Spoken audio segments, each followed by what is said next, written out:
Are you playing it again? I don't know. Oh my God. Here it goes. All right, welcome YouTube. Sorry, we had some technical difficulties on that intro. We will get better. This is only like maybe the second or third time that we're on Streamlabs. Welcome everybody tonight. How are you guys doing? Thank you for joining us. What did you do? Welcome. A little reverb there, but we got that fixed. This is Bigfoot Explorer and Christy Sci-Fi. Welcome. And in the house, all the way from North Louisiana, we have him on audio, is Mr. Patrick Vaugn. Hi, Patrick. Hello. And also from the great state of Arkansas, we have Miss D, Lady in the Woods. There's her hand, folks. That's about all you're going to see of Lady in the Woods. That's right, fans. We have two incognito guests here tonight. And as Patrick said earlier, before we went live, you know, people are going to think we have like a government shutdown or something going on, you know? But anyway, although Patrick is on audio only, this is Wine Wednesday. What did you bring? Wine Wednesday tonight for Scott is a Los Rocas Chardonnay Red. I think I showed this once before. It's from Spain. It's a bit harsh. Notes of cherry, blackberry, and oak. And what do you have? I have white Zinfandel beverage. You don't need it. I can show it myself. See? You've got the white Zinfandel Just tonight, a little fans. taste, not a lot.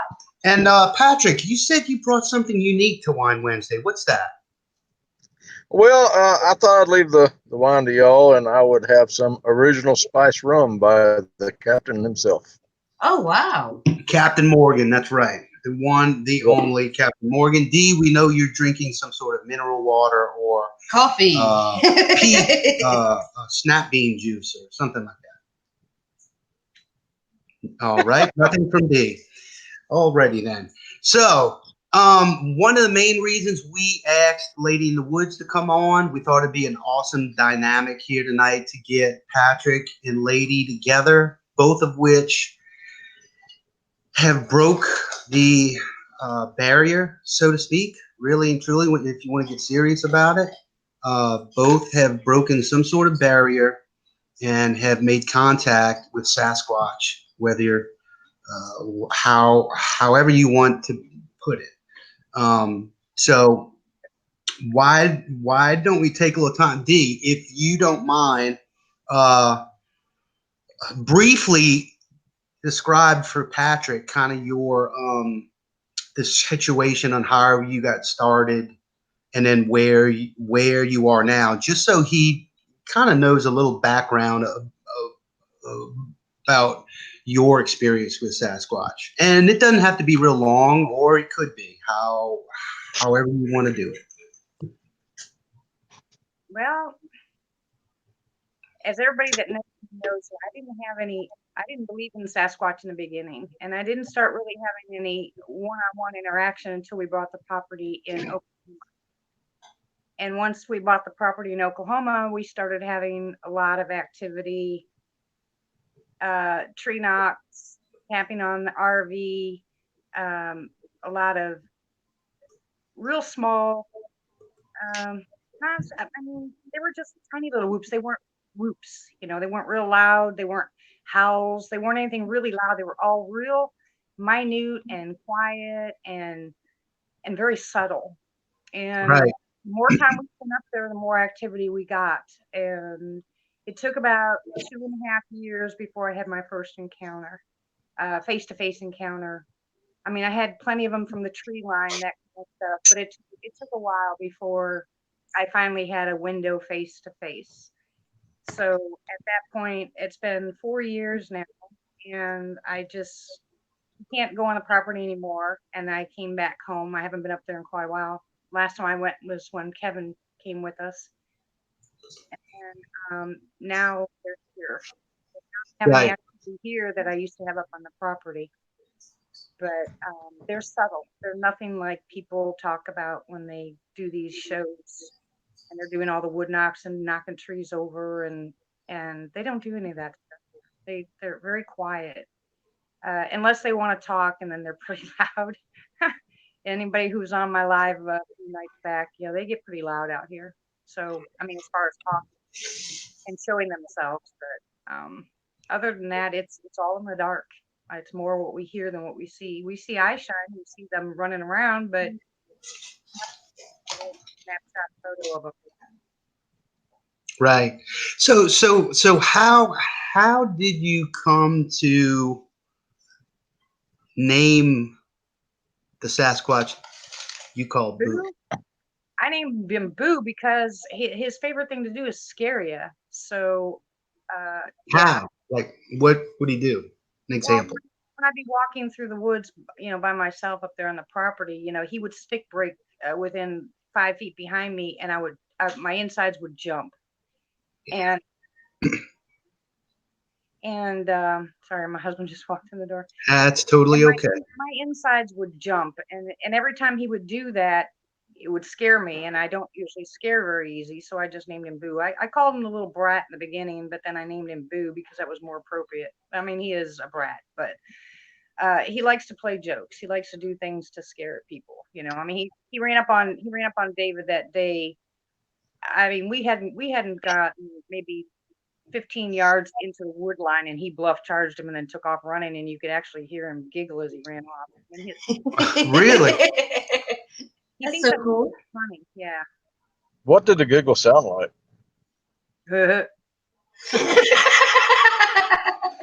just like that, just that subtle and that quick, huh? Yeah, they're quick, but they're also, I can't be as gruff as they are, but it kind of has a scratch to it. It's what I just did, but if you can imagine, it just add a scratch to that, that noise, and that's what it sounded like. Yeah. That's laughing. That's what they're doing, laughing. Tell us about and this I want to know as well because I forget about this. But tell us the night about you explained about where they were like reaching for the door handle on the camper or something. Oh yeah, they did. Oh yeah, he grabbed the door handle. He's about scared us half to death. I had Lizzie with me, and your granddaughter. Yeah, and I kept hearing this noise. I mean, it sounded like the door was trying to open. It's locked, of course, but he would just go up and flip it just enough not to open it. You can't open it. I mean, if they wanted it open, they would open it. Yeah. It's a little side clip if you know anything about RV doors. Right. And he would just flick it. The worst part wasn't that, was him jumping the front stairs so the whole thing would move. But he would do it a couple times, and I'd yell at him. I'd have to yell at him to stop it because that wasn't funny. It was scared.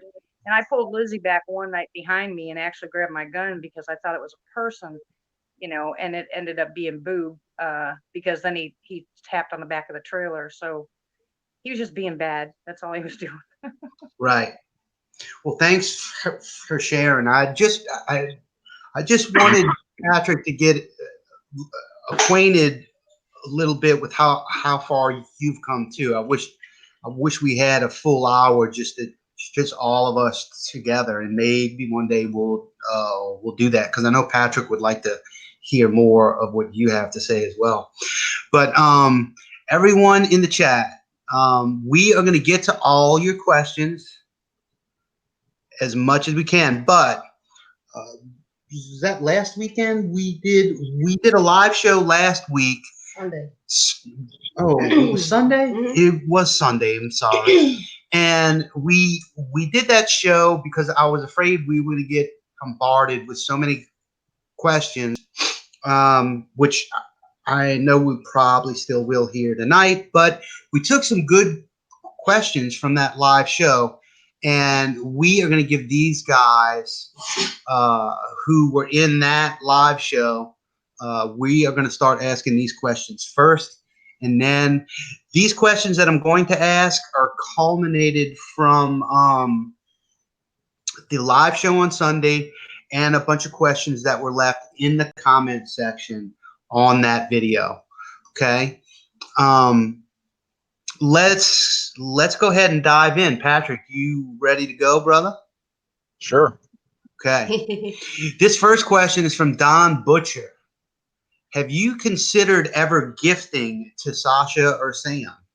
Why or why not? I have considered gifting to them.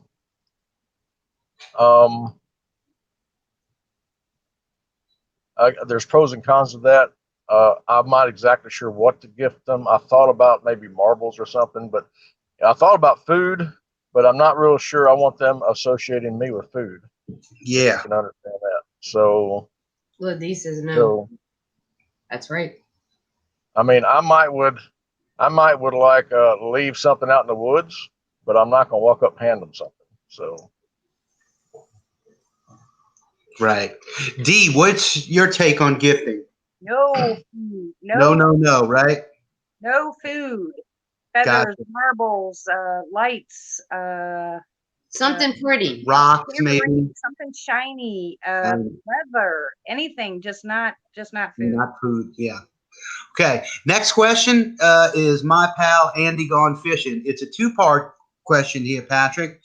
Have you encountered what you would think would be different clans over the years? And then the second part is, have you found bedding areas or areas where they may have used fire? okay. First part of the question, I have met different families.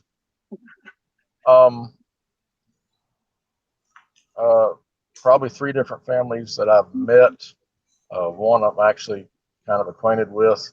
I don't, the definition of clan is intermingled family members, a large group that comes together for a purpose. And so, as far as that definition goes, I can say no. I haven't come across a clan, but I have come across families that their territories border each other. Now, what they do in their own time, if they get together and have a hoedown or something, both families, I couldn't tell you. I haven't been involved in that. So, but I personally have not witnessed it. Gotcha. Second part of the question, there are areas that they favor in different times and different seasons for hanging out. And a lot of times during the day, I find them to be in one area, either resting or, if the young ones, they'll still be running around. But there are areas specific to hunting. There are areas specific to rest as well. I haven't gone into those areas looking for beds, obviously, because I try to keep my distance a little bit. I do want to still make it back out. So one day I might be able to venture in to one of those bedding areas where I know they hang out at. But no, I have not found any beds or any evidence of them using fire. Gotcha. Awesome. I will say they are not afraid of fire. D, Yes. what about, can you tell me about the story where one tried to touch the fire or something like that? What happened there? I was sitting in my RV at night, and I always leave the fire going as long as it's not real windy or anything, so I can watch them play out front, watch the babies play out front of the camper. And one night I was sitting there, and I could see the glow from the fire. I'm sitting on the edge of the bed. I'm looking off to my right, which is the wood line, not the front of the camper. And then the glow in the room kind of changed, and I turned just in time to see what I think was a hand reaching down into the fire, and I screamed, and I was like, no. And they took off running. But it looked like all I could imagine was his hair catching on fire, because that's all I Yeah, saw. really. Yeah. So, but he had no problem with reaching down towards the fire. Right. English Bull Terrier Molly asks, I'm new to this page. All 4 episodes is the same guy? Yes. All 4 episodes are entitled the Patrick Vaugn Chronicles. That's correct. Next question is from Ken M. Patrick, have you found hair samples or hair, and if you have found hair, was any of it clear? I haven't come across any hair, particularly any clear hair. I have not seen that. I checked out the sapling where the big one grabbed and was growling at me. I looked all around there for a hair sample, and I did not see one. What was the part of the question? Just if you found any hair at all, and if it was the clear hair. Okay, no, I have not. Okay. Barry Browning asked, I think you kind of covered this on Andy Gone Fishing, but how do you think these different clans might coexist? I mean, I know that's an extreme, almost impossible question to have, but just based off what you've learned since 2003 until now with the group that you have, and we all know that these are theories, these are educated guesses, but we would like to hear from you, like maybe how these different clans coexist in the same area.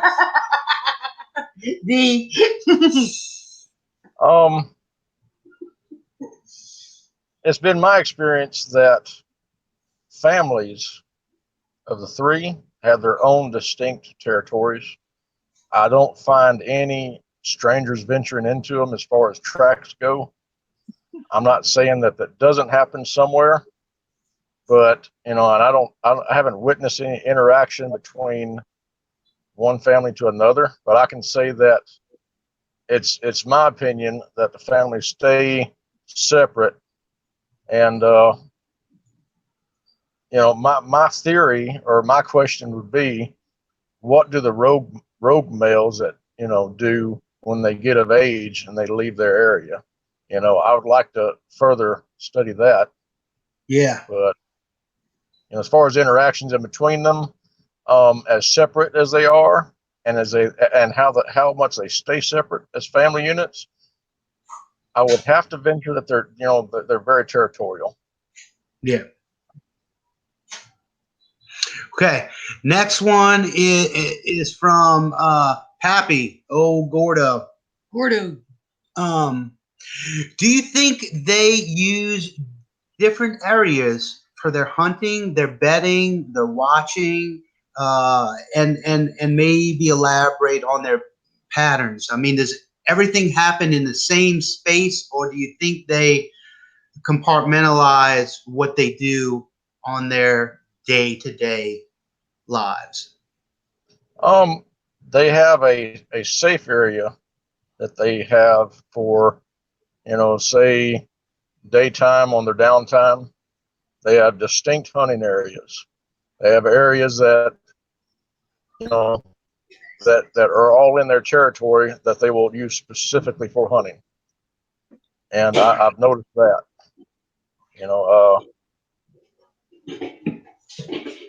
As far as interactions, they study very hard on how to get out of man's way. So if a man comes in, they'll step out around him a couple hundred yards, and because they already have you studied, they know what you're doing. So I think if you do walk into one of the areas while they're doing something, they'll just get back out of your way. That's something. Okay, well, Scott asked me to take over for a second here. Tony Hill asked the question. Hey. I think I have an answer to one, kind of an answer to one. Go ahead, Dee. I think one of the reasons why the attitude and atmosphere started changing up on my property is because Boo was at the age where he was going to be ousted from that clan. And what furthers that is the fact that he showed up here. So I believe that I believe that 100% once they get old enough, because they're not going to interbreed They are apparently intelligent enough not to do that. And I do believe that they're maybe not kicked out so much as, they do go off on their own to find start their own clan. Their own mate. Their own mate. Yeah. And then this area and the area in Oklahoma, there was one area that was bedding. It almost looked like a playground for small ones, and it really did look like a forest playground. And then as far as them going hunting, whenever I heard the actual tree knocks, it was really far away. It was never ever close to the property, close to the RV. Here, they're tree knocking to bring others in. I noticed that the other night. But I think that they How I many think knock? they have an area that the sentry or sentries are supposed to watch, and then they have their baby, and I would imagine it'd be close enough or far enough away from the baby's area or the female's area where they can take off before they're noticed or found. Well, do I you have a think? Go ahead. I have a question, Dee, if I can. Yeah. How many knocks are you hearing? One. No other variations. If you hear one far away, it's really far away. That's here. Up on the property, I rarely heard knocks. What they would do is they would actually stick break, not knock. And so you would hear a snap of a limb. Basically, it was the same thing as here with a tree knock. So I can't explain that. All I can tell you is once they do that, either break of the limb or the tree knock, the rest of them seem to come running. So that's as far as I've gotten with that. Okay, Dee, that could be a geographical Exactly. deal. Exactly. You What they know, do, with that's what that. I've told people on my live chats. What they do on the property, they might not do anyplace else. We can't say. That's why I don't say that they all do this or they all do that, because I've found out different areas they do different things. Tree knock Mhm. with one clan, something completely different. That's why I don't agree with the tree knocking and the whooping out in the woods in an area that you're not familiar with. 'Cause you never know what you're saying. Oh, yeah, I agree. I'd hate to go into a new area and start tree knocking and find out that that means war. Oh, I found that out. Yeah. So, Christy, you got any more questions? Well, I have something for you. Okay, so if the females happen to become pregnant and they decide to give birth, I wonder if the males are not around because the female could be like aggressive and don't want him there. Do you think that would be something that they would do? In every case, with every male that I come across, I would say he's within 400 to 600 yards of the female and the baby at any given time. Amen to that. If something happens, he's right there. Yep. And he's Okay. big bad. Because some females could be like, you know how when a woman gets pregnant, they're like, ugh, you want to hurt somebody, you know what I'm saying? Not to be around, but close, but not too close. I don't know. I mean, if I ever get the answer to that, I will let you know. Right. Man, it was a question. It was a question. Jason Wissinger says, what is the meaning behind one knock response, or are there different meanings with multiple knocks?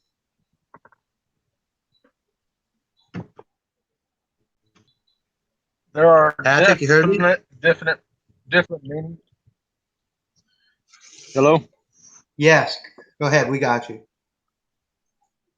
There's different meanings, different knocks.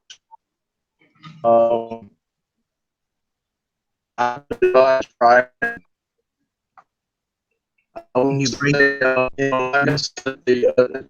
You breaking up some.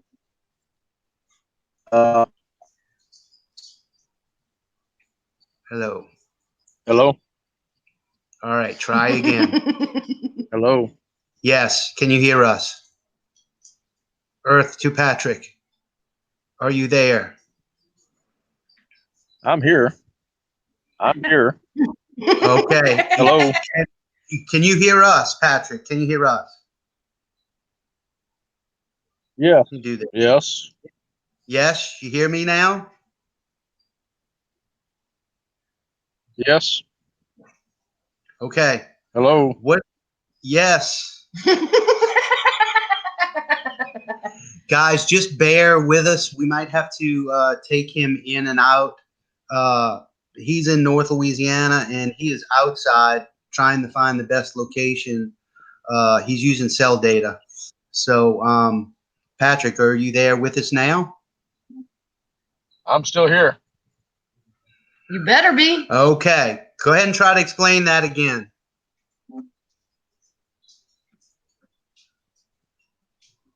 Yeah, he can't hear us. I'm going to remove him. Bye, Patrick. Patrick. Poor Patrick. Bye, Felicia. Patrick. We are going to wait for Patrick to join us again. It's pretty easy for him to jump right back on.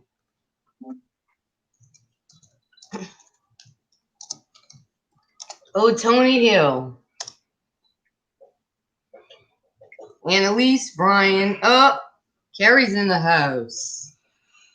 Mr. Under Armour. Dun, dun, dun, dun. There he is. All right, brother, you there? Patrick, are you there? Yeah, I'm here. Hey, can you hear us now? Yeah, I'm here. Okay. Hello? Yes, can you hear us? Say yes if you can hear us. Yes, I hear you.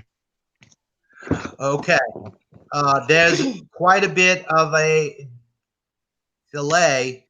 So try to answer that question about the knock. The one knock versus the two or multiple. There's a difference between how many knocks there are and what the meanings are. One knock means one thing, a two knock means another thing, a three knock means another thing. I don't play with the twos or threes. They're dangerous even for me to deal with. Are y'all getting that? Yes, sir. Yep. The twos and threes are even dangerous for me to deal with. So I just deal with the ones. If I hear a two or a three, if you hear a two, do not respond, leave the area. If you hear a three, run and get out of the area now. Okay. Wow. Only play with the one knock. Why do you think that? I know why. I know why.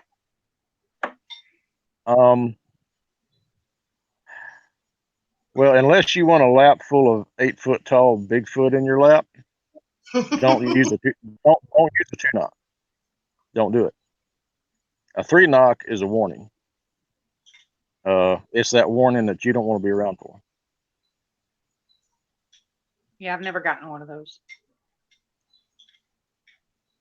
So just play with the one knocks and be nice. A twos and the threes, you won't be prepared for what a two knock does, and a three knock is a real bad warning. Okay, great. Let's move on a little bit. This is a question from our man Tony Hill. What are your thoughts or ideas on the structures of an X or an A, and what they might mean? Are they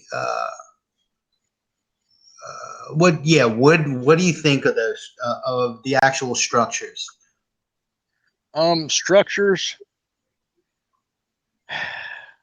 I mean, I would have to take an educated guess at that. I mean, Right. it's what is in their own mind. It could be a boundary line between families.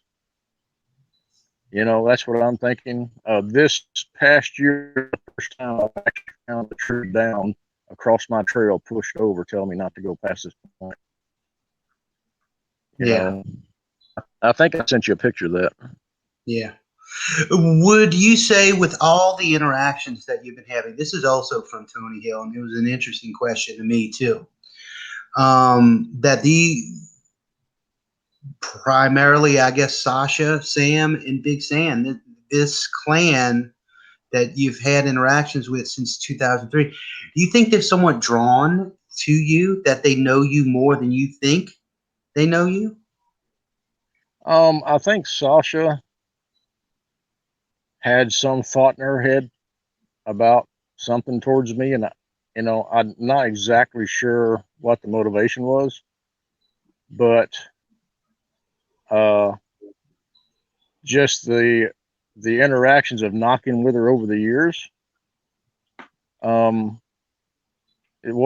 I did is I turned around and I used what they used against me against themselves. Right. And so it's kind of like going to a foreign country and you hear someone say a word and you see what happens in reaction to it. I went in and I said the word. Well, then I got a reaction to it. And so I just kept getting those reactions. And so I think Sasha was kind of curious, maybe. But also she had to teach little Sam and train him about humans. And I think I was kind of the guinea pig for that for a while. Well, they had a good human, though. Yeah, well, she knew I wouldn't harm him, and he needed to study someone.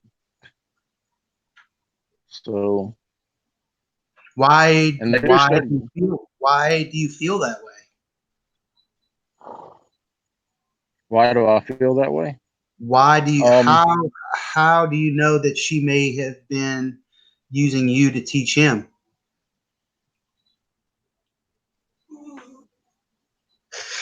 How did I think that she might have been using me? Well, no. What makes you somewhat feel like you were the guinea pig? Like, what example made you feel that way? Just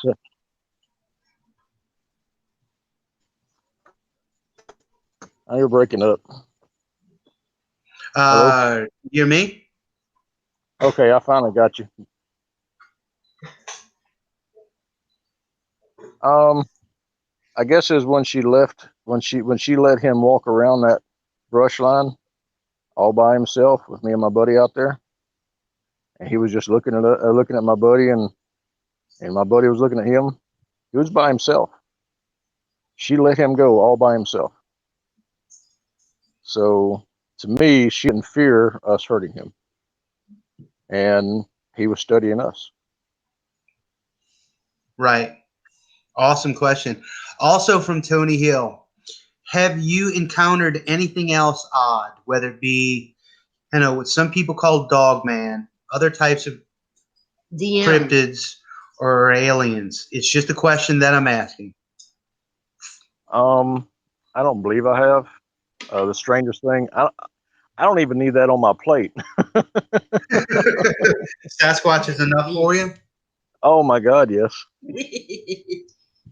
Right. Okay, well, let's move along here.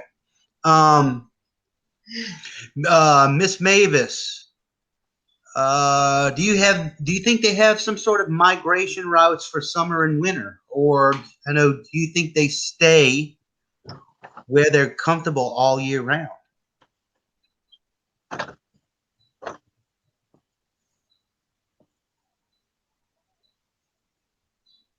Huh? Patrick, you there? Hello? Yeah, I just got you back. Go ahead. Miss Mavis was asking, do you think they have some sort of migration routes for summer and winter, or might they stay in one place all year round? I was told they migrated, back and forth from different areas, far away. The only migration route I've come across is from the southern end of their reign to the northern end of their reign. I found a corridor about 4.5, 5 feet wide that they used going from north to south of their area So that's as far as a migration as I know, as far as any kind of distance. Okay. So it was localized within the state, though. Oh yeah, within the 10 to 12 mile radius that I spoke of Right, earlier. right. Ann Burr asks, how do you know the vocals that you're hearing, vocals only, are from the Bigfoot? How do I know the vocals are from the Bigfoot? Yep. Well, I mean, You're on the hot seat.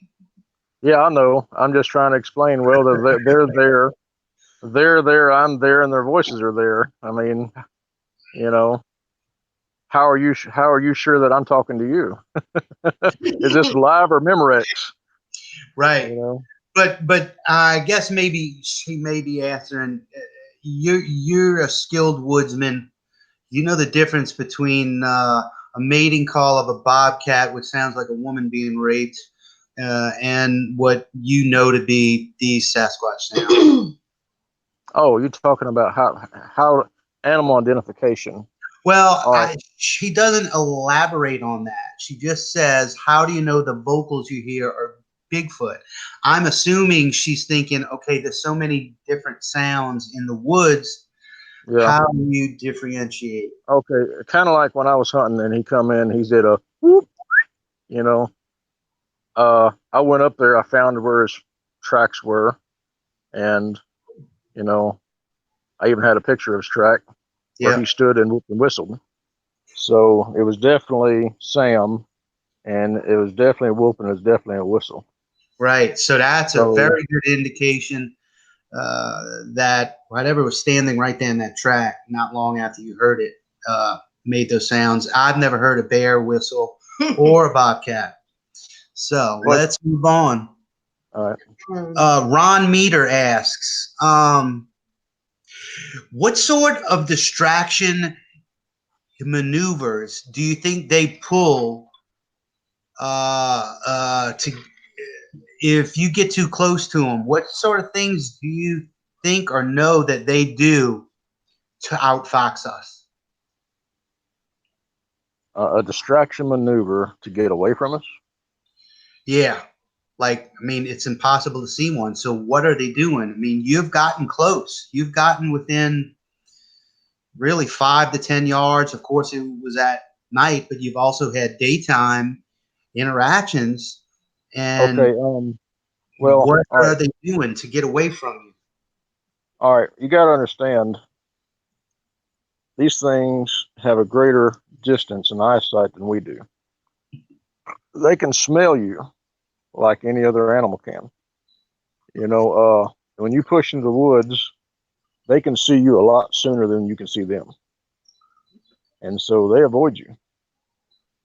You know, they're intelligent. So as far as distractions go, I haven't seen one do a distraction to get away. Wouldn't you call the jumping from base to tree a maneuver, though?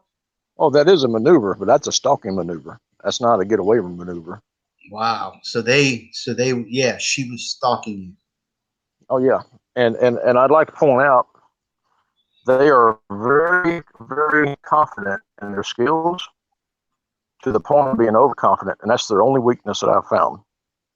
If you ignore them while they're sneaking up, they'll get close enough to where it's so obvious you're being followed. And if you just keep ignoring them like they're not there, they'll walk, just almost right beside the woods beside you. Yep. Dee's laughing. She agrees. So you know, and it's really they're thinking, okay, he don't know I'm here. He don't know I'm here. You know, that's their weakness, is their overconfidence. Okay, outstanding. Flower Child asks, Do you feel that they need to protect their habituation areas? Do I need to protect it, or do they need to protect it? do they? Do you feel that they need to protect it?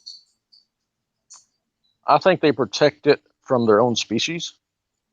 Mm. I've, of course, I got run out of the woods. I'm not sure what that was about. I can say that when you go into an area and you're doing something different than anybody else is doing, that because they pattern what people do, and if you're doing something different, you're going to draw attention to yourself.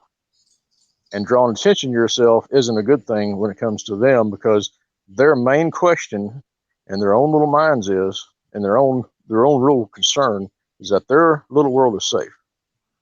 That is what it all boils down to. They want their little world safe. They want the lack of your presence there.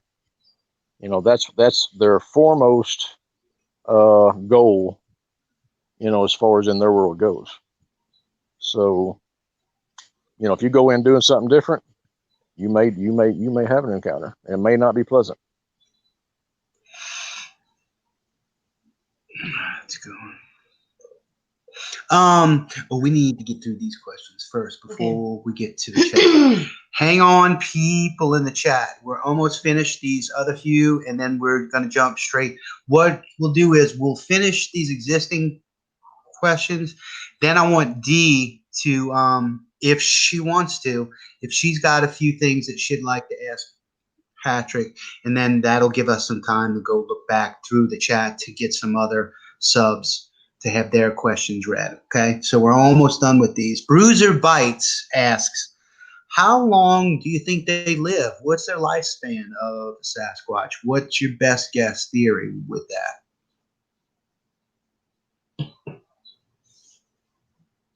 Patrick, we lose you? Man. Oh, wait, look. Remove. Add. Patrick, you there? Yeah, I hit the wrong button. It's okay. That's quite okay. I'm telling you, technology I'm not great with. Man, okay. that's fine. That's fine. It's the first time you're doing anything like this, So don't fret. Don't fret. We got good subs in here. They totally get it. What is your? This is from Bruiser Bites. They want to know your thoughts on how long you think Sasquatch might actually live. I'm actually working on that, watching Sam, little Sam. I'm not sure how you break down, so many Squatch years for so many human years, kind of like how they do with canines. So I'm not exactly sure. I really don't know. I do know that, I equate her to being a 16-year-old girl in 2003. And that was, 16 years ago. So she's what, 32, 33 now? In human years, yeah. In human years. That's about as far as I've seen a lifespan go. I'm sure she's still young for her species and will continue to go for. She might outlive me. I don't know. well, do you think at Sasha's age now, do you think she would still be considered to have children still? I'm sure. Yeah. I'm sure she would. I don't know, because I'm not sure if Sam is her first one. I think it is, just because of the short span, because it was just her track, and then it was their track. And so, and I'm not sure when he'll leave the nest and she'll conceive again. I don't know. Now, you've never found a nest, have you? No, I haven't found. I found where they hang out at during the day. I've tracked where they hung out at, and like I said, her track was real still, and his was just tore everything up 10 foot around her. He couldn't sit still. I felt her pain on that when I did. Right. Okay, subscriber Oak asks, this is a good one. I'm interested to hear this too. What about, we always hear in the Bigfoot community, we hear about infrasound. What are your thoughts on infrasound, and have you experienced anything like it? The first inkling that I had an idea of anything being wrong in the first encounter, I was stared at so hard that I could tell what direction it was coming from. and I don't know what can do that. I mean, I literally felt the direction and the exact direction within 30 feet on this hillside where it was coming from. And so I don't understand what could do that. I can't wrap my head around it. Now, this intense staring that you had at this time, did you see something with your physical eye, or you never did see it? You just had that feeling the entire time? It's just when I got to that particular point, and it's almost like it hit me that I was being stared at that hard. Right. And I looked around, and there were so many leaves, still in the trees, and in the hills that I was in, I really couldn't tell or see. And at that time, I wasn't looking for one. Right. I didn't even know that was there. But you never got sick. You never got sick. You didn't feel nauseous or anything like that. You just had this incredible, intense feeling that you were being watched. Almost maybe a warm feeling on my on my left shoulder. Right. Maybe a warm feeling. That's about it. Okay.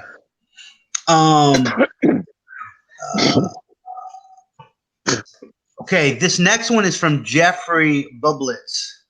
Approximately how large is Sam Jr.? Sam Jr., he's probably got me in width and in weight, but I got him in height. He's not quite as tall as me, but in girth, he's probably a little bigger than me. So he's like 6 foot, 275, something like that? I would say 5'11", 5'10", 5'11", 260, 270, something like that. Yeah, he's wide. Oh yeah, he's very wide shoulders. And here's a good question from Jeffrey as well too. How long do you, and you may actually, with these studies that you're doing, and I'm calling them studies because I think they are. I think they're important, the things that you have discovered. Yeah.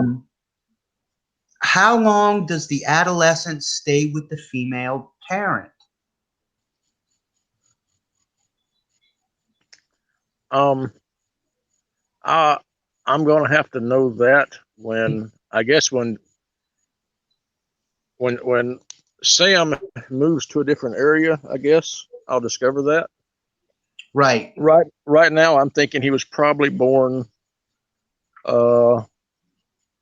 maybe spring of 17 is when I think he was born, or late spring, early summer 17 is about way I'm gauging with his foot and the way how fast his foot is growing and trying to extrapolate a line back. I don't know. We'll have to see. Yeah. Okay, but you do know, he's still somewhat with Sasha as of now. Oh yes, he is. He's very codependent on her right now. I mean, I found tracks where, she crawled up out of the creek and then picked him up out of the creek. Yeah. Like you would a child out of a grocery cart or something. This last question this came from someone.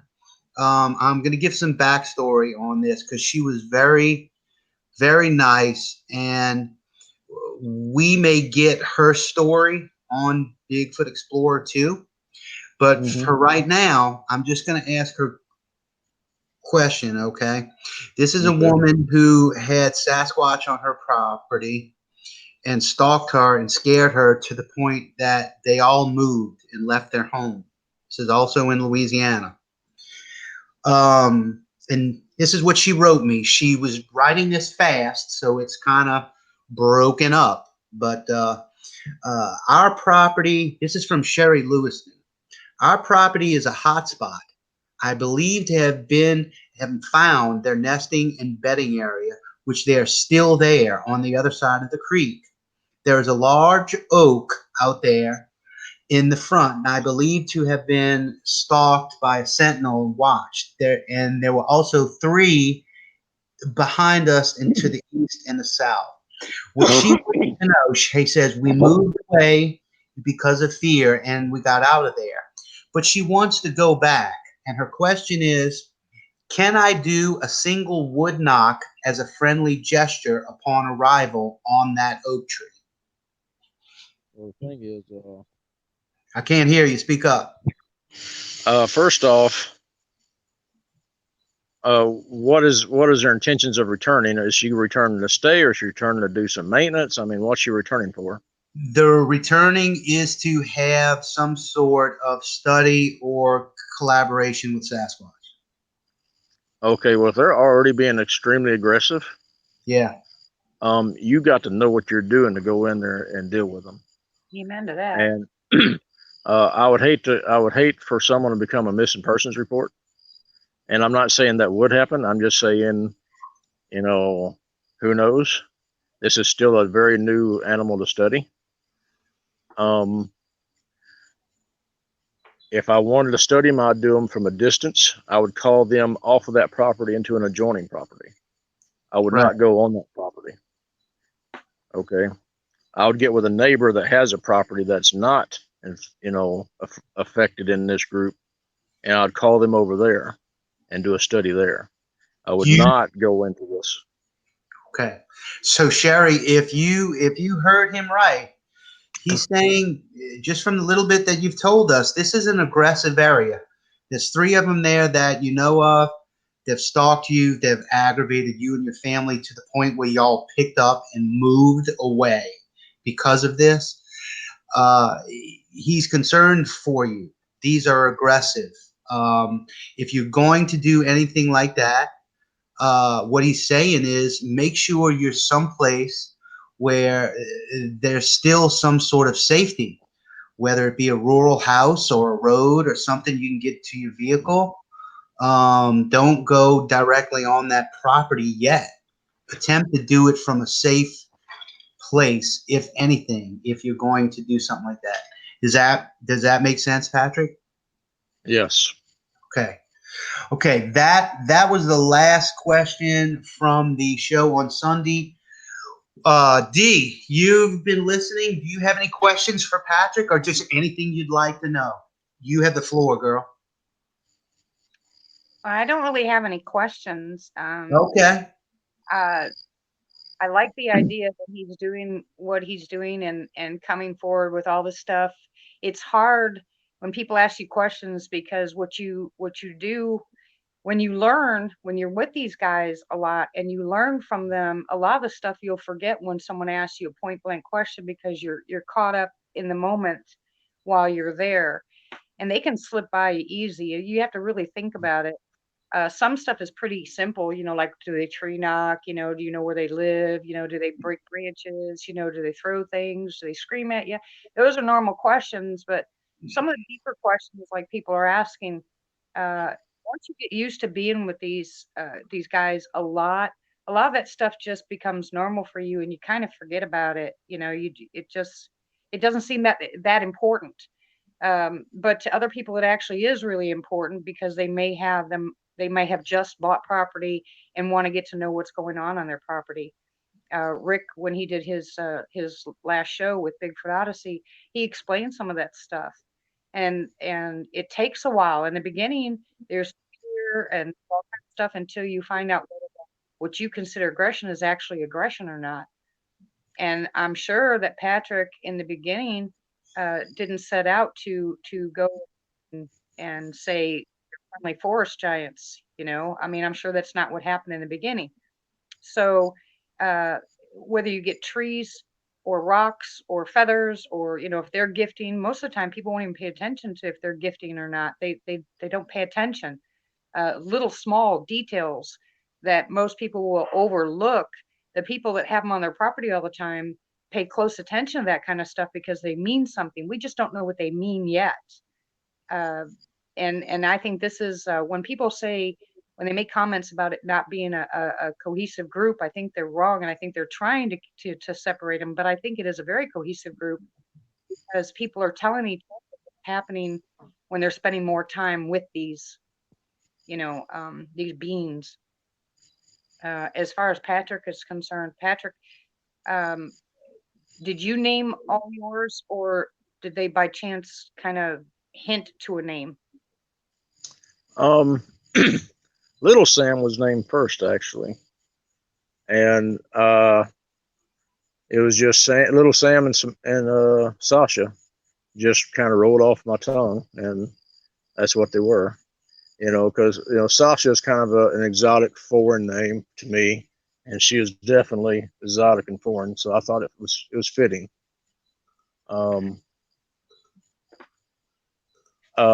Scott, I have a question for the group also. When we get a chance.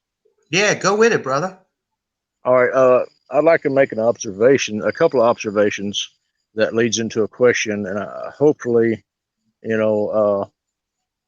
as a group, we can solve the riddle. Now, we went back into the first account, the first inkling that I knew there was something wrong. Right? I felt the stare. Now, towards the end of that first encounter, when I'm passing through the brush, and I look to my left to her, and she's running towards me. They're facing the sun. Some people will look for something cosmetic, maybe the shape of a nose or the shape of lips or, eyebrow color, whatever. I was looking at the mechanics of the eyes. The eyes is what I looked dead into. And what I saw was bright reflection. That's what really caught my attention the most. Now, leaving that incident and going forward to the fire, where my little boy called her into the fire. Right. The fire, when she come up, the fire is reflecting in her eyes. Now, and when she's glancing to the fire and back to me, I could see almost the fire just dancing in her corneas, as she flashed back and forth.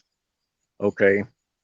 Now, in the second encounter, that big guy that was stalking me, he'd never been there before. He didn't know that area. All right, that's the only way I got him hemmed up at the corner of that block of woods, is that he didn't know the area. If he knew that block of woods ended there, he'd have took some kind of action to change. But he didn't know it was there. He scuffed his feet and took off away from me. I forced his hand to change, and he changed the strategy. Now, when he took off, he got way out in front of me, and he spotted that box blind of mine on the ground. He spotted it at a great distance in the pitch black dark. Okay, pitch black dark, running out. I guarantee he's at least 100 yards out off of me, because I never heard him running while I was running.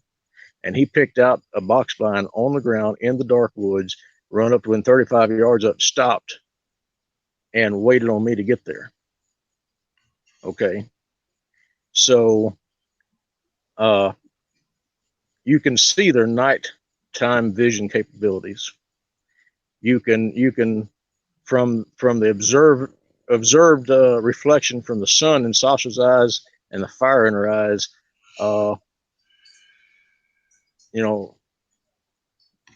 What kind of light can we use to film at night that they won't be alerted to? Because their light collecting capabilities at night with their vision is amazing. Y'all still there? Yeah, we're just riveted by what you said. That's all. Okay, so what can we use to film at night? And as a collective, surely we have answers out there. And yeah. I implore Bigfoot Explorer subs and listeners, put your ears to the ground and see if you can, solve this riddle, because I think this is key in filming and gaining evidence and pushing this forward as a community. Yeah. Well, I definitely think you could get lucky with night vision, but night vision IR is visible. There is an invisible IR blaster out there, but they're very expensive. If you ask in my opinion, and we pose this question to all here at Bigfoot Explorer, start leaving this in your comments because Patrick goes back and reads every comment on the video. So his question basically is, because of their superior eyesight and things that he has seen over the years since 2003 to make him believe that, what do you guys think is going to take for us to be able to film them? Me, I think it's going to be the advancement in technology for thermal imaging cameras with zoom functions. We are still not there yet. This stuff is still way too expensive for the modern day Squatch weekend warrior to just go out there and start doing it. They are invoking this type of technology. It is there. These Gen 3 products with thermal and both night vision are capable. They're out there. You're going to spend anywhere from 10 to maybe 2 to 3,000 on a decent 1x, 2x, 3x, 4x type thermal scope or monocular. We're not seeing it yet in the video world. They do have thermal video cameras, but they're reserved for environmental construction, industrial uses. These things are massively expensive. They use them on gas plants to go look for leaks. This hasn't trickled down into, hey, let's buy one and go look for squatch. It's way too expensive. Not only that, the zoom capability and the resolution is just not there yet. The zoom functions are 1x, 2x, and 3x. Why? Well, they don't have a practical reason for long distance leaks yet. They're able to walk around and hold a camera and look about anywhere from 1 to 10 feet and scan all these pipes and look for leaks. Why in the hell do they need a 20x thermal imager with 19 by 20 HD thermal? They just don't need that yet. So I think it's going to be something, it's going to take a while before, I think if anyone catches one, it's just going to be on completely total. Look, I've said this all the time. I've talked to Kerry Arnold about this, and this is so true. If someone, let's say someone, right, a researcher or anybody, happened to get the Holy Grail, literally got an HD or 4K video image of a Sasquatch from either their feet all the way up to their head, their knee up to their head, their waist, but it was clear, it was right there, and they got a video of it. Do you know what would happen? No one would believe it. It would be fake. It would be fake. It'd be so real, no one would believe it anyway. And you know what that tells me? It doesn't matter. I mean, if you're someone out there and you're researching and you really are using the ego of, I am going to be the next one to catch this on film and get rich, or let me tell you what, brother, I'm going to go ahead and save you all the time, the sweat, the tears. It's never going to happen, because whether you get it or not, no one's going to believe it. No one will believe it. And if it looks that good, someone's going to say, it's a Hollywood FX deal. Now, here's where my theory comes into place, what I would like to do. The only bad thing about it is we would have to capture this in daylight, not nighttime. And you've said they're most active at night, the dead the night. The more dark, the more they seem to be moving around. But my idea, and I've been dusting off my old film 35 millimeter cameras. I've just ordered a bunch of film, 400 and 1600 roll films. And I'm going to start using film because you know what? You can't say that the film was altered. You can easily say it's a digital print, it's a digital image, anything can be done to it. Why not get a film camera back in someone's hands? They're relatively inexpensive. You can get these on eBay. You can find these long lenses for nothing. You know what I say? Start going back to 35 millimeter film, get you a camera, learn how to use it, and buy a cheap long zoom and start going getting photos. And if you have to send those off to be processed, then send them off to be processed. Because if you get something with film, there's no denying that. It is an imprint of light. There's no doctoring that. Anyway, I've gone on my rant. You've asked your question. That was a real good question, Patrick. Thanks for asking it. Let's see. We are going to get into the questions on the chat now. Put your questions in bold. Someone was helping me. Wait, Flower Child was helping with questions. There was one poor person that was trying to get their question answered. Scott, Yes, ma'am. I was just going to interject something here, and for the viewers, that I have shown a green lensed flashlight out into the wood line with Boo, and he didn't even cover his eyes. He stood there. It didn't bother him at all. Oh, when you say green lens, it's just a filter that was over a flashlight. All it was was a green lens that I snapped on the end of my flashlight. This happened up at your property? Yep, he didn't cover his eyes. He didn't turn his head. He just stood there. You know, red eye won't do, white eye won't do. I never let anybody use flashlights up there. You know, I mean, Lisa used the FLIR that night, but the only thing I've ever done, and I have explained this before, the only thing I've ever used was green, and they don't run, they don't hide, they don't cover their face. It doesn't seem to bother them. That is interesting. That is Patrick, interesting. have you heard of that before? I actually use that same thing hog hunting. Yeah, because they don't, it doesn't bother them. I've tried the blue, I've tried the yellow, I've tried the red, the orange, I've tried all different colors. The only thing that they will not turn their head against is the green light. Well, maybe there's a spectrum in that light that just either it's not bright or it's something they just reserve as not being threatening. It's very interesting. Thanks for sharing that, Dee. Let's get to the questions in the chat. And at any time, Dee, you want to stop and interject, Patrick as well. Just jump in. Now I'm going to try to keep going back here from the bottom on up to try to get some questions. Yes. Degenerati says, Super 8. Hey, you laugh, brother? But guess what? What is the only film that has not been debunked, really?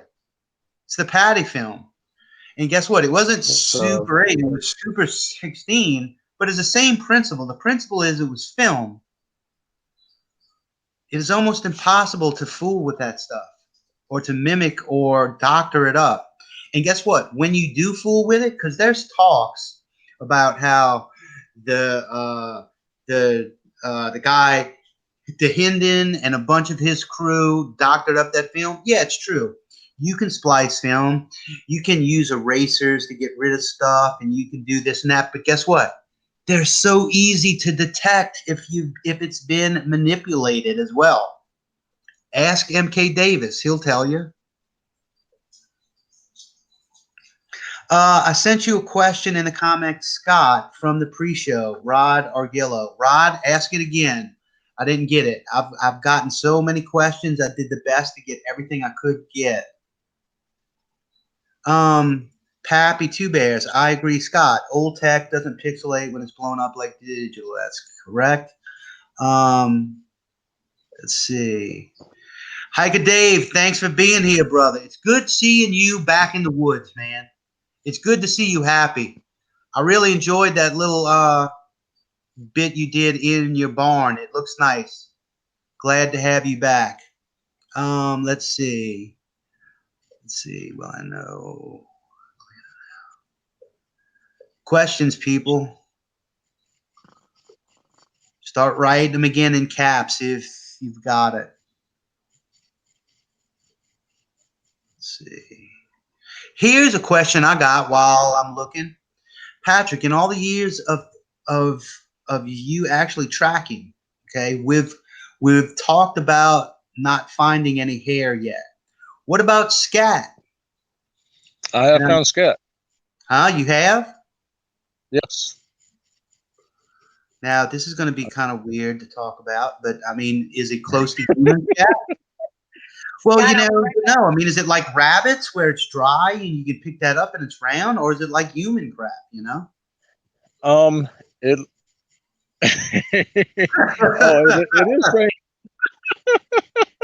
We're talking about crap here, but it's serious. I want to know what it looks like. You got a picture of it? Send that in. We'll put Sasquatch scat on the damn show.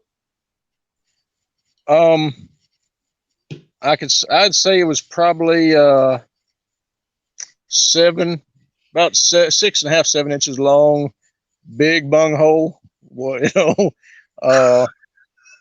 definitely found some deer hair in there, and it's bigger than coyote. It was way too big to be a coyote. So yeah, so it's turd. It's in turd form like humans, except bigger. It is in a long. It is long, cylindrical, tapered in, with deer hair in it, and probably 1.5 inch diameter. Yeah, so they have a turd cutter. Okay. Hey, the fact that you said it tapered off, they're clinching up, man. They're clinching that off. They're breaking it off. He pinched a loaf, huh? Yes, sir, he did. I'm turning red. Okay. Let's get serious now. That was fun. Degenerati has been trying to get this question asked. My question again, trying again. What type of Bigfoot is his clan? I don't know what you mean by that. What are you talking about, Degenerati, when you say what type of Bigfoot? You mean type one? Yeah, okay. Excuse me, Scott. Yes, sir. I actually dug into that a little bit about different types, and I don't know of any proof of different types. People say there are. I haven't seen it, and I'm very much either conclusive or inconclusive on evidence. But I can say that if you know something more than I do, this is to the question asker. I can say that her facial structure was very much more human than anything else. Sounds like maybe if you had to classify, it'd be a type 1. Now the big males, I haven't had a clear image of his face in daylight, but the big males look a lot like in the Patty film. Gotcha. They're big, they're huge, they're black, they're massive. Sasha, the bridge of her nose is surprisingly like mine. Wow. So here's another question. We're just going to dive right into these. When it gets colder, do they go up in the terrain? Do they stay the same? Have you observed any type of difference in activity in the colder months here in North Louisiana? I've seen more activity hunting. I can say that. I find more tracks of them chasing deer in the cold winters than I do in the hot summer which makes sense because when you're cold, you're burning more energy to stay warm, you know, to stave off hyperthermia. Right. And it just makes sense to be more active, whether you put the variable in with game because they're more active, or literally the fact that more humans are active hunting as well. So there's some variables in there to measure. Here's a question from Brian McSurdy. What time of the day do you find them to be most active? Most active, I can say that they are, I'd say an hour before dark until sun up. You know, that's the most active times that I've seen them. An hour before dark, if you know where they're holed up at, if you know where their daytime haunt is, if you know which way they're going, you know, if you've tracked them and you know what direction they're going to get up and go to, you can have a daylight encounter just before the sun goes down if you're close enough. Other than that, it's going to be all nighttime activity. Yeah, makes sense. Now, if it's hot summer and they're having to get back and forth to a water source, then you could have them in the mornings, you know, just depending on what their needs are. Yeah.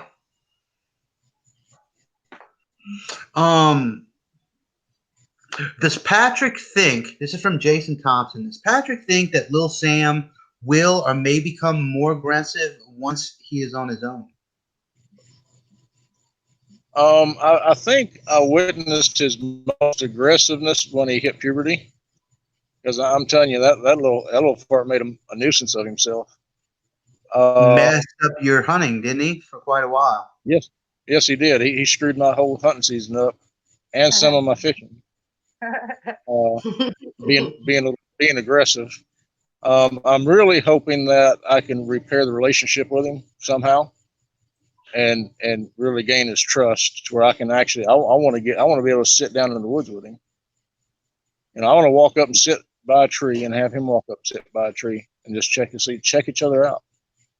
You know, I think that'd be cool. I think you can change that. Yeah, I think I can. It's since he met me at such a young age. Now, Sam isn't the last hope. There is another young one. So if it doesn't work out with this one, if it doesn't work out with this one, this other one's mischievous as get out. Which one? This is another one I found this spring. Wow. Skinny feet or wide? What, D? Skinny feet or wide prints? The new one, the little 6-inch track? Yeah. To me, it's just very infantile. It's too soon to tell to me whether it's a female or a male. It's just a regular. If I didn't know any better, I would say it was a little kid running around there with a 6-inch track. Yeah, I have one. But the weight is so much more than a child. You know, the weight really, it pushed down as deep as I did almost in the mud, you know, and you can see all 5 little digits and, you know, the little track and the little heel. And it was really kind of cute until he started throwing sticks at me. Sorry. No, fine. Hey, when you see something that you want to ask to, feel free to ask the questions that we might be missing, D. That's totally fine. Ron Meter asks, if I feel like they are trying to draw me away from a certain place, what should I do? I know the answer to that already. Run! Yeah, you know, leave.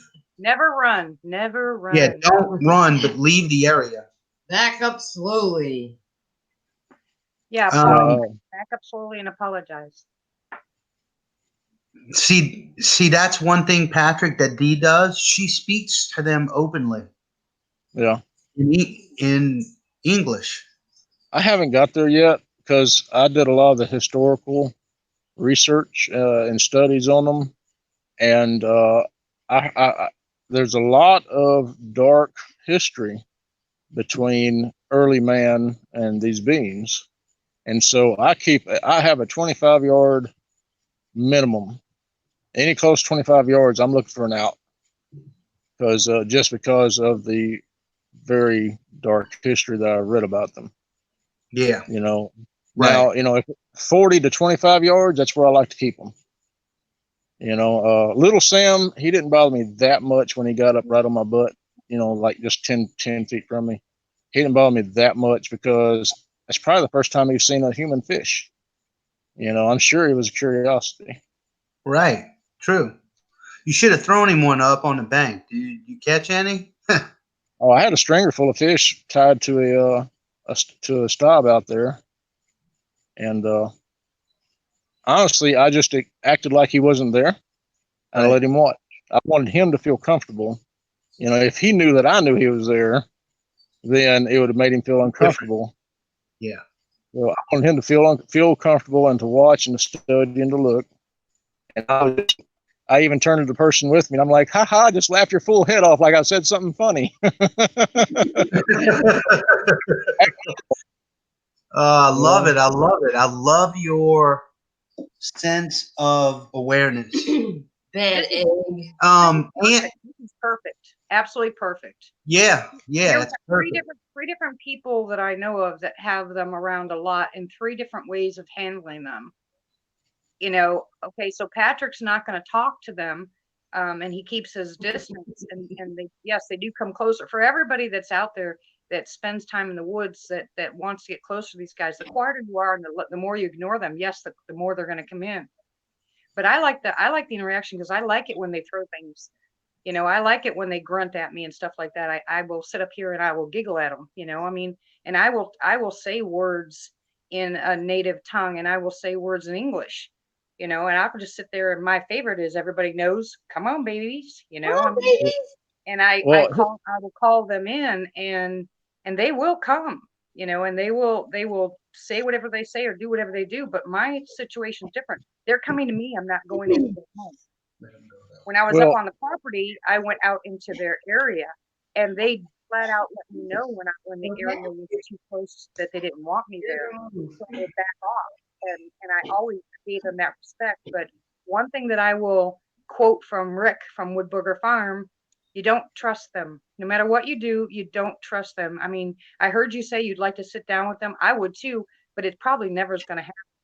I mean, Glad a different story because he lost his parents, but I think it's very intelligent to not want to sit with them by the campfire, because the one right next to them could rip your face off. You know, I mean, we don't know enough about them to see if that would be a possibility. Maybe someday down the road it would be, but right now we don't know enough about them. And I would tend to agree with Rick that you just don't trust them. You give them their space. If they come to you, that's fine. You do what you're doing, that's fine, because it works for you. What Rick's doing works for him, and what I'm doing works for me, but we're all doing different things. You know, so this is something that everybody can learn from, but I would not suggest, you know, when someone asks me, well, would you do what so and so is doing, or why don't you do what so and so is doing? I'm saying nope.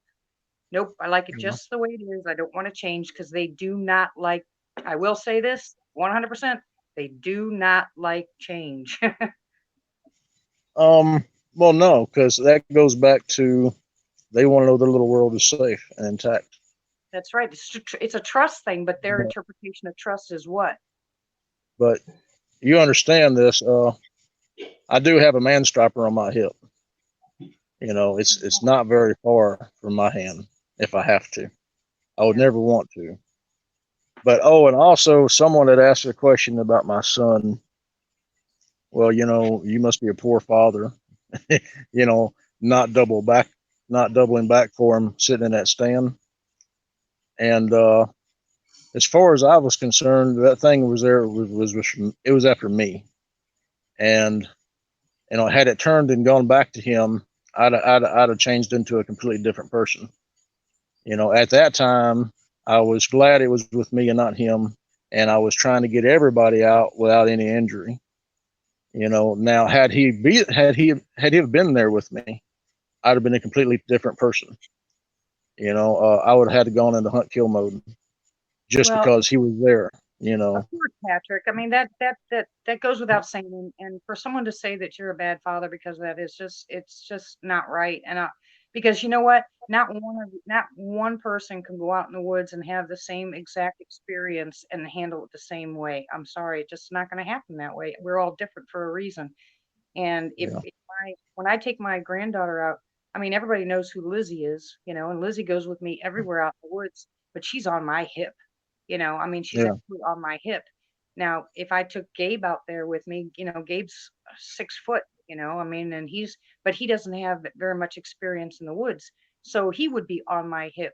But if I took my son out there with me, who's got not only experience in the wood, but he's a big boy, I could leave him in a stand with no problem and take off running if I was in the same position you are, or take off, try to lead them Yeah. away, just the same as a mother bear would, or a mother cougar, or a bird, Yeah. or anything else. We protect our own.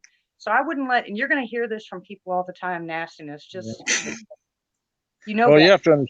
you have to understand. My son was 12. He'd been doing primitive survival with me for 6 years, and he could put 3 rounds in a 2-inch group at 300 meters. So he wasn't your average schoolboy. You know what I mean? Yeah, but you still don't have to defend yourself as far as that's concerned, because Well, it's I just wanted, irritating. yeah, I've I had just people. wanted to communicate. I just Go ahead. wanted to communicate my frame of thought going through that as far as he was related.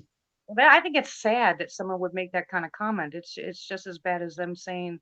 I mean, I have had people get on me just because I take Lizzie in the woods with me because she's 12 years old. Yeah. But I have a knife on my uh, leg, and I have a 45, back behind me, and I've got plenty of weaponry. And I know the first thing I do if I ran into trouble is that little girl would be up in a tree, and then I would take care of whatever I had to take care of. But people don't Yeah. realize that. It's easy to say what they would do, but wait until they get in that situation. You'd be surprised what you Well, wouldn't do. I've told my tracker. I've told my tracker with me that works with me. Here's now I don't ever take the keys in with the woods with me when I have someone with me. I stash the keys on the truck somewhere. That way, if because I'll tell them just run the truck and I'll stay here and handle it. Go get help. But if you find a mess down here, just follow the blood because it's going to bleed out pretty soon, whatever it was. But that's another thing I do. I stash my keys either on the front tire or the back tire, somewhere where no one else is going to find it, but my partner knows where it is, so he can get out. I can't imagine having a bad. And I think that's one thing that stops me from going to some of the other places. I've been to Fouke. I've been to the Black Fork Mountain up here. I've been to plenty of places in Oklahoma and Arkansas, researching and checking these things out. But I have never had a bad experience. I've never had a bad encounter. I've been growled at and gruffed at, bluff charged and stuff, but I don't consider those bad. They just want me out of the area and I back off. But if I ever had a true Yeah. bad encounter, the last thing I think I'd ever do is pull out my gun. The last thing I'd ever do, because I know they're not alone, and Yeah, unless I just wanted to die. it would have to be. He would have to be at a dead run within my 25-yard range for me to pull out a weapon and and use it. Yeah. It'd have to be sure enough there's no way out. I'm going to distract, y'all run type thing Yeah. for me to pull a weapon and use it, because I would never want to murder one. Exactly. I mean, I feel the same way, but especially if I came across a DM, I think that'd be the only reason. And I know I would die anyway, but I carry more for the cougar and the other stuff that's out there, because there is a lot of stuff out there besides Mm-hmm. Sasquatch. But I I think the think reason that I don't understand, uh, people taking guns out there with them for that purpose, protect them against the Sasquatch, is because they're not going to win. I don't think they're going to win. People have said they've shot them, but they had pretty high powered rifles to do it with, and they shot multiple times. And I guess if you're in that frame of mind, that's one thing, but it's just not something I understand. I don't think I'd go into their territory knowing that they're there carrying a weapon, with the back of my mind that I would shoot one if I had to. I just think I'd stay on it. Well, it's not necessarily about me. Like last weekend, my son was with me, and so if I had to do something, hey, I'll stay here and I'll handle this, and then you run. You know what I mean? Yeah. So it's really just try to get someone else out safely. Yeah. But I think we took over. I'm sorry, Scott. No, you're fine. Go with it. They want to hear you. You got this, Patrick. Yeah. Any more questions that have popped up? Yeah. Yeah, we had some questions. Somebody said Blue Line had some good questions, but I cannot find them. Hold on. Blue Line, ask that again, man. Ask those a few questions. We had a troll on here. He's gone. Yeah, a guy named Scooby Mods, I think, got him out. Thank you. Thanks, Chef. Thank you. Yeah. Rick, you're a bad egg. Rick's like us. He doesn't take himself serious. And we like to have a good time. There's nothing wrong with that. Nothing wrong with having a good time. We don't have any egos here in this place.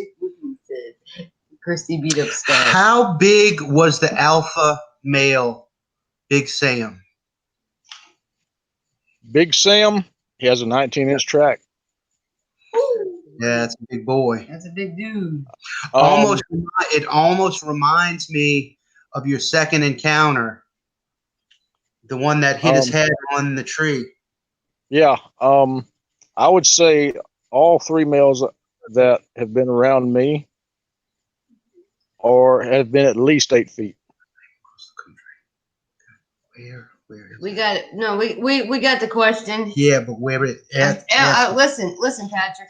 This is from Blue Line. Do you think the knock meanings are the same across the country?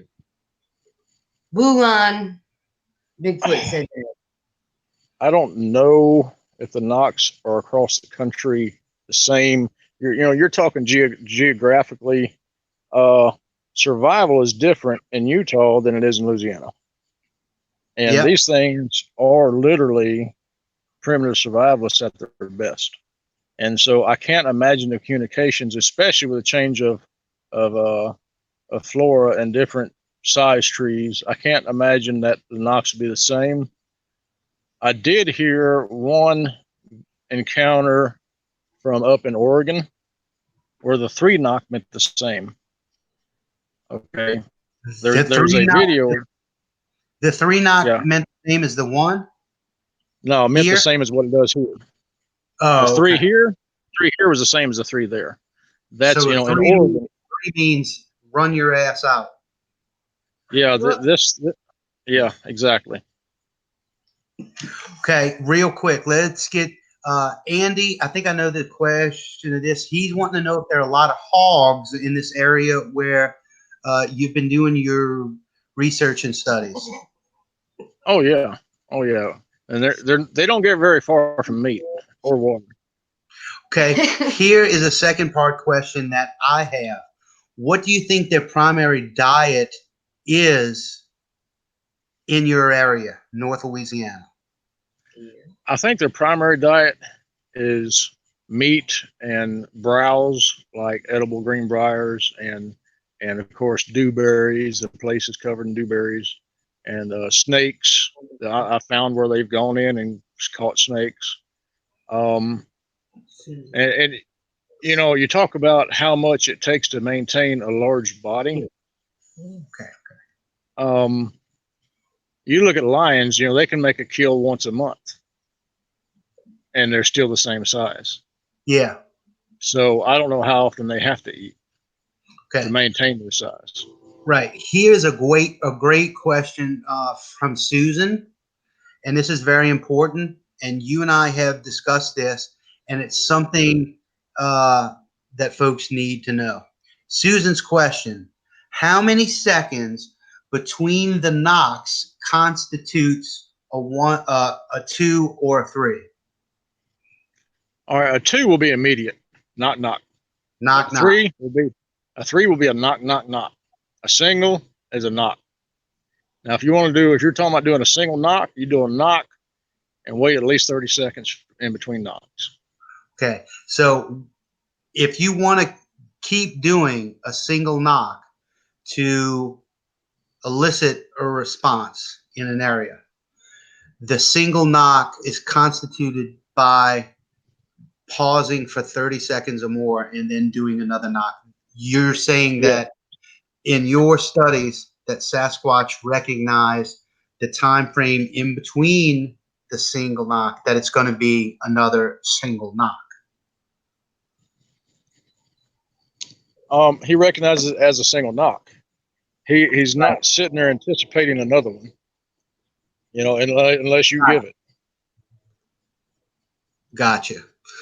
Here's a great question. English Bull Terrier Molly. How many individuals do you know of in the area? I know of 9. I know of 9 within 200 miles of me.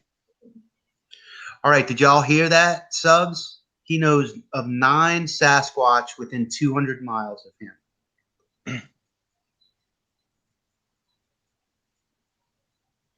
Me.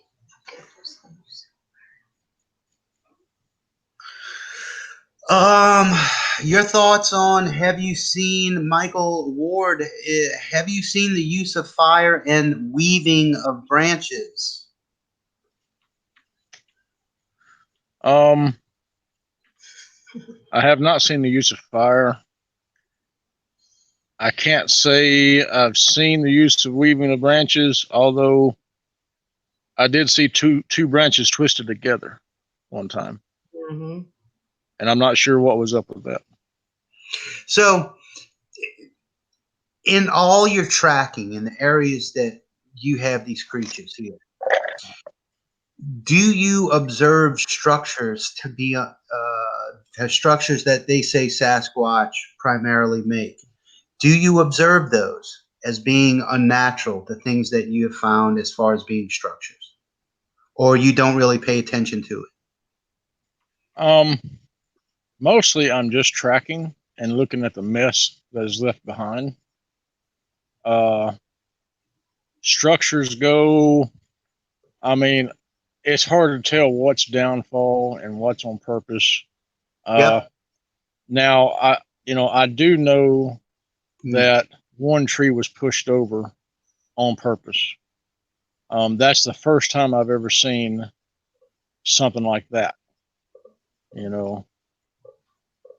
I'd probably have to go to other areas and really do a lot of walking to find, right. Right. No, what you would call. Okay, this is a great question right here for any newbie or veteran alike.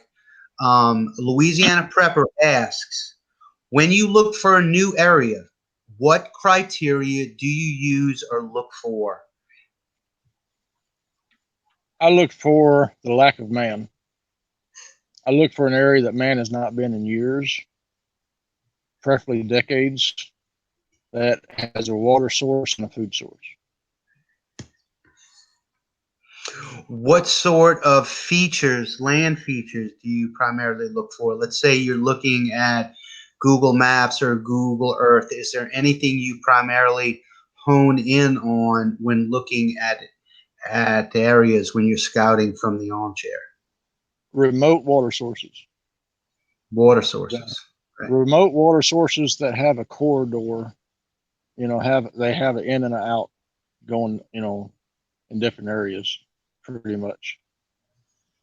What's this? I don't know. This one. Daffy G says, do you think they can control the smell they give off? I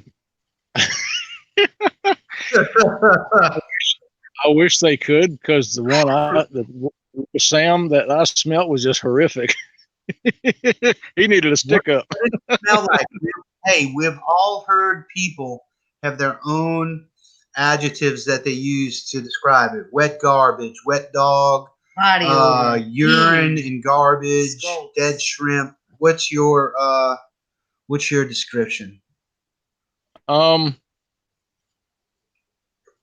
kill an old squirrel and let him fall, let him fall in the swamp, and pull him out. Shake the water off of him, stick your nose in him, and that musky musk smell. That's close. It's not exact, but it's very close. Yeah. Have you ever rode your horses in the area? And do you think horses do they spook the horses? The one that whistled at us spooked my horse so that he broke his halter and ran away from him. Mm-hmm. Yeah. Okay, So my horse knows what they smell like, and he's seen them. horses are terrified of them. That's the answer right there. Yes. Okay, here's one from Barry Browning. Has Patrick or Dee heard Sasquatch knock rapidly without stopping, a continuous knock for 15 seconds or longer? Yep. I haven't heard that. I've heard a series of 3 knocks. Knock, knock, knock, knock, knock, knock, knock, knock, knock, knock, knock, knock, all the way out to where I couldn't hear it. Yeah. And it wasn't a good thing. So Yeah. if I hear that, I'm out of there. You Yeah. know. Dee, how about you? Yeah, I've heard that a couple of times up on the property from a distance, but it didn't go in succession like that. It was nonstop. It was almost like a, you know, I mean, it was rapid. It was Just kept going, right? It was long, and don't forget though, at the bottom of the hill, bottom of the hill and a couple miles back is a 3-toed. So I couldn't tell you what clan or who did it, but I wouldn't trust that either because didn't hear that very often. Excuse me, I'd like to ask a question. That is so strange to hear 3 toes and 4 toes and you know, I know historically they said the skookum had 4 toes and the something up in Falk had 3 toes, but everything I find has 5 toes. You know, so my take on that is there has to be an inbred defect there somewhere on that. I'm not sure that it's a different species. Yeah. Or subspecies. Yep. Andy Gone Fishing says, of the 9 Sasquatch that you know within 200 miles of you, what colors are they? Most of them I knocked at in the dark. So you didn't see them, okay? Yeah, this was during all the years of knocking that I did, just going around knocking and trying to figure out what the knock phenomenon was. So I can say Sasha. Sasha is a dark orangish, reddish color with kind of like on the ends, the last split little parts of the split end is almost kind of a blonde color. Yeah. Little Sam is more dark, like his daddy, but you know, kind of towards down into his chest hairs is just a tinge of orange. Sam, I'm just, you know, Big Sam. I assume he's black. I don't know. I've only seen his one 19-inch track. So Big Sam seems to be the one out of the bunch that you know least about. Is that true? And why true. so? He is elusive. He is elusive. He stays back away from them. You know, what leads me to Sasha is Sam, because Sam is everywhere. Sam is just running everywhere. He's rambunctious. I can find his track in just about, you know, anywhere I go up there, whether it's an old track or a new track. I can count on finding his track, and he'll lead me to Sasha if I just follow his tracks, because you know he doesn't get. And Sam, he's amazing, man. He's absolutely amazing when it comes to not putting tracks out there. So you've seen in your tracking ability where he's gone out of his way to cover his tracks. Yeah, he'll sit back and watch.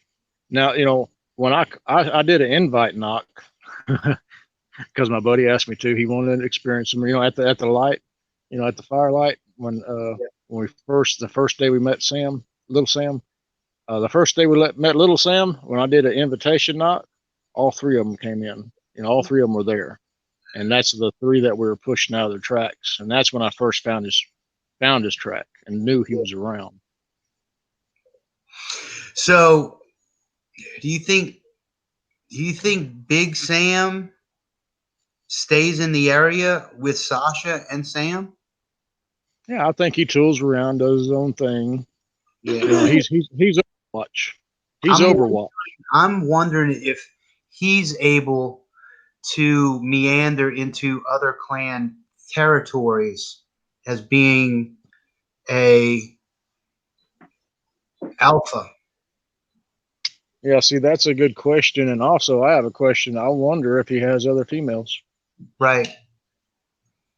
close by and surrounding lands. Right. Hey, real quick. This is not necessarily a question, but this is something that has stuck in my mind since part 1. And it was your description of Sasha when you saw her jump from tree to tree, when you did the fake out, what I call the fake out. As you stepped, she jumped, she stepped. You did your half step and then looked, and you were able to look at her. Yep. People in their mind, when they think of Sasquatch, big, lumbering, barrel, brute, male. Give that description in your own words again of what you saw the female Sasquatch known as Sasha look like. Height, width, all that stuff that you said, because it's incredible to me. God, you're gonna make me relive that, ain't you? Yeah. Okay. I took a half step. I couldn't catch her. I could not catch her because she had me timed so perfectly. And so I took a half step and I looked, and I saw coming from behind a tree, in a leap, a bipedal. I'm getting chills now. A bipedal, just a two-legged, long orange, dark orange, red hair covered, my height but thinner. She was thinner, but she was more muscular. She's very muscular, and she come from a tree a little further out and to another tree that was, and because I had stopped, she actually gained a little ground on me, and she hit behind that tree, and when she bounced, she was passing. The sun was right behind her as she passed. She passed between me and the sun, and when she bounced, I saw the split ends on her hair pass behind the sun, and the sun play in the colors of those split ends as she passed and went behind the next tree. And that's when I fell forward. I stumbled forward, falling uphill, and I caught myself into a jog. Yeah, the key that I take away from that was that you said thin. And I know she's not emaciated. I know she's not scraggly or looking like The Walking Dead. But the fact that she was, that she looked somewhat thin. That was the first description that you said. It almost reminds me, if anybody has seen Terminator 2 Judgment Day, Linda Hamilton, the actress that plays Sarah Connor, she's all ripped up and just toned. That's what I see about Sasha, of course, in Sasquatch form. Orange, her face, her brow like yours, orange hair with split ends that are blonde, but you could see the definition and tone of a fit. Oh my God, a fit. Extremely muscular. Yeah. Extremely muscular legs. Here, what'd you say? Hey D, what does Boo look like? Boo is a type 1, but he doesn't have a serious cone head. He's very, very wide. I would say at least minimum 4.5 feet wide. I know he's 8 foot or a little bit better now. You can see his muscles, which are just downright scary because I've never seen anything so big in my life. Impressive. Impressive. His hair on his chest he's starting to lose hair on his chest, and I don't know why that is because I think he just got to that age. But and his face is it's more human like. And the only thing I don't agree with the pictures that I've seen is Boo's eyes are not that close together. They're further apart. They're not real close together. And every picture I've seen, almost every picture I've seen so far, the eyes are kind of close. And so yeah, they're not. But his aren't. His are wide. And his nose is wide, and his lips are thinner. They're not real thick. They're kind of thinner. The alpha, on the other hand, his cheeks and around his eyes look like stone chiseled. You know, like that was. God, he was scary. I bet so. Yeah. He was. Look, guys, it's 10:30 already. It's almost 10:30. We've been here for 2 hours. Patrick works his butt off, and before this session started, he had a rough day. So, Pappy, which is Gordo, has sent me something that's very profound. He says, Scott, you do realize that you're going to have Patrick on again a few times. There are too many questions and too many people who just want to know more. So I never thought past a part 4, but I can see now that it would probably be prudent to have Patrick on again if he wants to, and we can go in some other directions or just do another having these questions asked. Is that something you would mind doing again, Patrick? I'm in. Okay, cool deal. With D. Yeah, D, and you're always welcome to come on with Patrick if you can think of some questions to ask him next time or anything. That's fine too. And we may mix it up and have a few more hosts in here to ask you some things, Patrick, to stir the pot. Okay. But with that said, D or Patrick, are there anything or else you'd like to say before we close out the show tonight? Go ahead, D. Is D talking? D? What? Do you have anything else to say before we start wrapping up or no? No, just thanks for inviting me. Appreciate it. It's nice to Hey, talk. thank you so much for coming on. I really do appreciate your time and reliving everything. D is good people. We love Yes, you, she's good D. people. And D is also great with natural and herbal medicines too. If anybody out there, just pop on her channel anytime between 11 and 3 o'clock a.m. and you can ask any question you want. But that's why we love her though. And Patrick, man, we appreciate you staying up and answering all of our questions. And I'm going to do my best to pose that question again that you asked as far as videoing how we can get this done.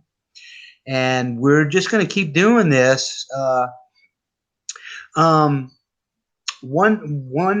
thing we do want to mention too is that Patrick and I, when we talk off air, we call it his studies. We don't really call it research. research or anything, because these are really his studies. It's him, it's by himself, and it's things that he has witnessed happen over and over again. And really, he's studying. So, hey, he doesn't have a PhD. Okay. Neither do I. But does that make his information any less credible? Not in the least, if you're asking me. I think he's on to something. And that's why we're partnering up with him. And between September and May, Bigfoot Explorer is going to be joining him somewhere out there on these 200 square miles that he knows that there's 9 creatures. We're going to be out there trying to lay some sort of footage or something down. We're going to rely heavily in the beginning, I think, on audio.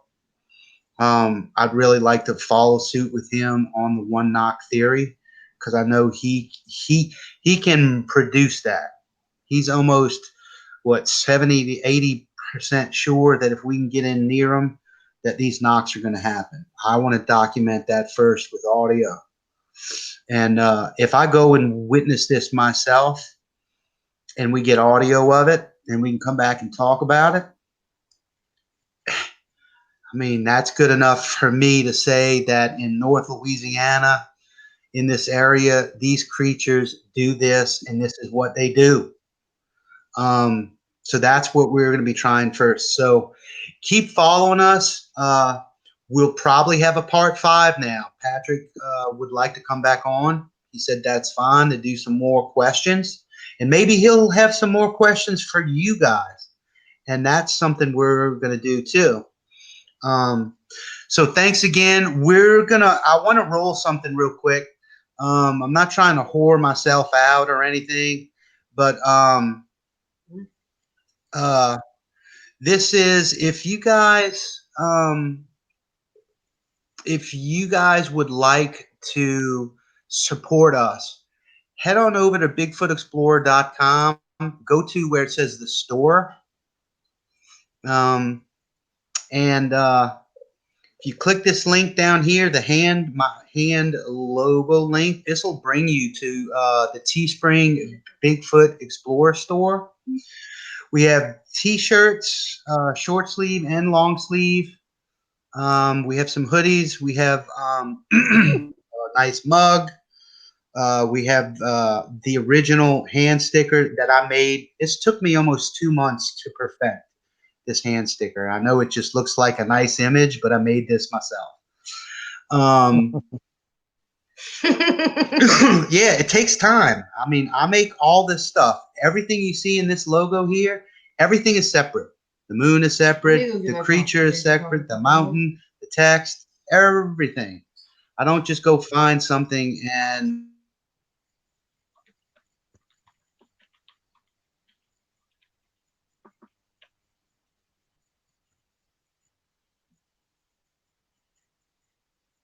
no. I don't know why it's taking so long. There it is. So, we have a gray. There's a green. This is what the back looks like. You got a big back. Yellow looks pretty good. Of course, they got black. Black looks good. Or dark navy. I actually like this one myself. But if y'all like to support the channel, support what we're doing, support for Patrick as well, head on over there. Show us some love. What are you going to show? Oh, yeah. She's going to show us some. Check this out, y'all. So she got us a mug. She ordered it. That thing is cool. That's my coffee cup. Yep. She ordered us some mugs. It was pretty cool.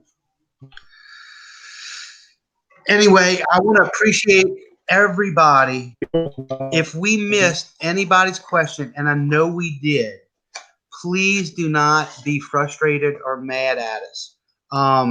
We did our best to manage, just managing this live stream with all the facets that go along with it is a job in and of itself.